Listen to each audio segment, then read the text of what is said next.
रामाबायाची गुले काजीपूरचा माणूस आणि विषय असा झाला का बा आम्हाला लंके साहेबांनी आमचा माणूस आहे आमचा। आणि दुसरी गोष्ट का आम्हाला आधार कार्ड लिंक नव्हती, कोणची राशन कार्ड लिंक नव्हतं।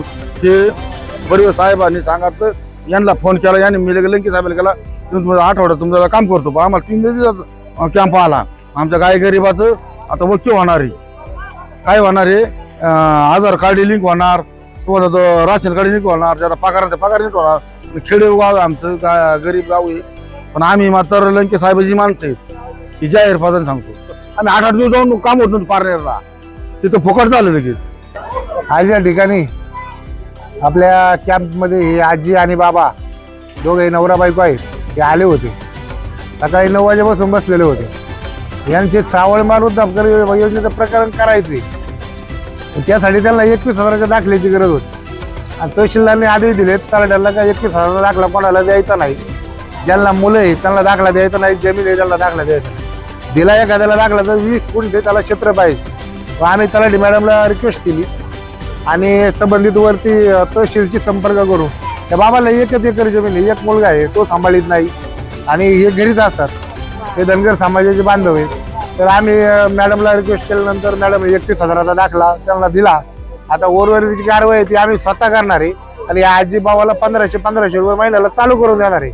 आमचं या ठिकाणी टार्गेट आहे आणि ते पूर्ण होईल। आज वडगाव सावताळ येथे आमच्या इथे कॅम्प आयोजित करण्यात आला होता सोनियाताई राजदेव यांच्या माध्यमातून।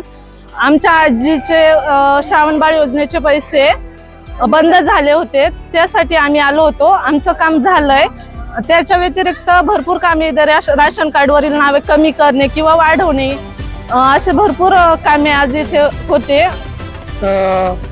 लोकांचा खूप फायदा झाला यामध्ये। रेशन कार्ड नवीन दुरुस्ती, नवीन रेशन कार्ड काढणे, नावे टाकणे, याच्यात बऱ्याच जणांचा काही फायदा झालेला आहे त्याचा।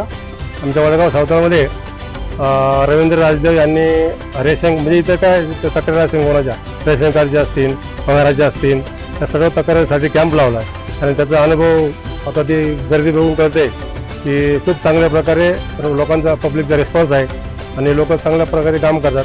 भविष्यामध्ये याचा लोकांना फायदा होईल। एकदम योग्य कॅम्प ठेवला, कारण आदिवासी लोक इथं बरेचसे लोकांना कुपन नव्हते आणि वयोवृद्ध लोकांना म्हणजे पगार बंद झाले होते, त्यांचे पगार पण त्यांची इथं जागेवर व्यवस्था झाली। तिकडे 1500 घालण्यापेक्षा इथं जागेवर फुकट काम झालं त्यांचं। मी त्यांचं सर्वांच्या वतीने धन्यवाद करतो। आज आपल्या वडगाव गावामध्ये कुपन कॅम्प रवींद्र शेठ राजदेव यांच्या मार्गदर्शनाखाली आयोजित करण्यात आला होता। त्याला बऱ्याच लोकांनी प्रतिसाद दिला, बऱ्याच लोकांचे कुपनाचे बरेच प्रॉब्लेम होते, ते बरेच सॉल्व्ह झाले। त्याच्यामुळं त्यांच्या मनापासून आभार। वडगाव सावताळ ग्रामस्थांच्या वतीने त्याला नक्कीच भरभरून यश देणार। नमस्कार, मी रवींद्र राजदेव।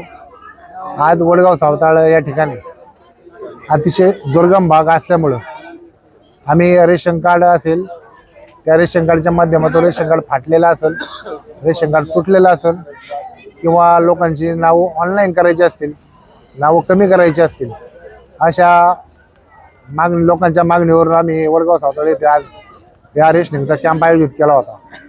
हा कॅम्प जवळजवळ सकाळी 11 वाजता चालू झाला, आता 5 वाजलेत तरी या कॅम्पला उत्स्फूर्त प्रतिसाद आणि प्रचंड गर्दी आहे।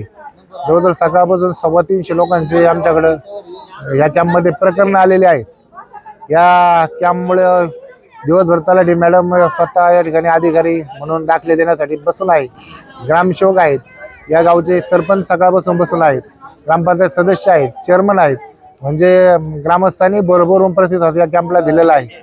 अतिशय दुर्गम भाग तालुक्याच्या जवळजवळ शेवटच्या टोकाला हे गाव असल्यामुळं आणि धनगर बांधव, एसटी समाज, एससी समाज या गावामध्ये मोठ्या प्रमाणात आहे आणि त्यामुळं या लोकांना इथून पारनेरला 40-50 किलोमीटर जायचं, काम करायचं, 4-4, 10-10 हेलपाटे मारायचे, पैसे द्यायचे, तरी कामं होत नाही। म्हणून लोकांच्या मागणीस तो आम्ही कॅम्प लावलेला आहे आणि याला प्रचंड प्रतिसाद मिळालेला आहे। हा सांगायचं तात्पर्य एवढंच का हे जे कामं एवढे कष्ट करून लोकांचे आजपर्यंत झालेले नाहीत, म्हणून लोक वंचित राहिलेले आहेत। बरेचशा लोकांना जर बघितलं आज दिवसभरात एसटी समाज जो आहे त्यांना काहींना अक्षरशः आधार कार्ड पण नाही, ज्याला आधार कार्ड नाही तो काय कसं काय करू शकतो हा प्रश्न आज निर्माण झालेला आहे। तर ते आधार कार्डाचा पण विषय लवकरात लवकर आम्ही खासदार साहेबांशी बोलून तो मार्गी लावण्याचा प्रयत्न करू। जेणेकरून आधार कार्ड हे लोक काढायला गेले होते, सगळ्यांचं आदबून झालंय, पण काही प्रतिक्रिया याच्यावर आलेली नाही. तरी ते आधार कार्डचा विषय पण फार महत्वाचा आहे. त्याचबरोबर 60-65 वर्षाच्या ज्या म्हातारी माणसं आहेत त्यांना जी 1500 रुपये पेन्शन शासनाची चालू होती, या गावामध्ये तो 200-250 लोकांची ती पेन्शन, चालू पेन्शन फेब्रुवारी महिन्यामध्ये बंद झालेली आहे. फेब्रुवारी महिन्यात बंद झाली. तर त्याही लोकांसाठी आम्ही हा कॅम्प आयोजित केला होता. त्यामध्ये त्या लोकांचं आम्ही आधार कार्ड घेतलं, त्याचबरोबर सगळ्यांची बँकेची पासबुक घेतली, ज्या नंबरवर OTP जातो तो नंबर जमा केला. अशा पद्धतीने आज दिवसभर सुरळीत काम चालू आहे.